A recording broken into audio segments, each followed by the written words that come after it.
ప్రస్తుతం ప్రపంచంలో ఎక్కువగా మాట్లాడుతున్న విషయం ఇరాన్ ఇజ్రాయెల్ మధ్య ఉద్రిక్తత, అదే వార్ టెన్షన్. ఇది ఒకరోజు మొదలైంది కాదు. చాలా సంవత్సరాలుగా ఉన్న విభేదాలు ఇప్పుడు ఎక్కువగా బయటపడుతున్నాయి. అసలు సమస్య ఎక్కడ మొదలైంది? ఇజ్రాయెల్ మరియు ఇరాన్ మధ్య చాలా కాలంగా రాజకీయ మరియు మత సంబంధాలు, విభేదాలు ఉన్నాయి. ఇరాన్ ఇజ్రాయెల్ అధికారికంగా దేశంగా గుర్తించదు. ఇరాన్ గాజా మరియు లెబనాన్ వంటి ఇజ్రాయెల్కు వ్యతిరేక గ్రూపులకు మద్దతు ఇస్తుంది.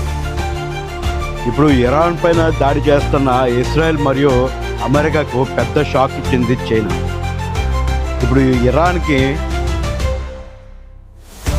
ఇరాన్కి దన్నుగా నిలబడుతుంది చైనా.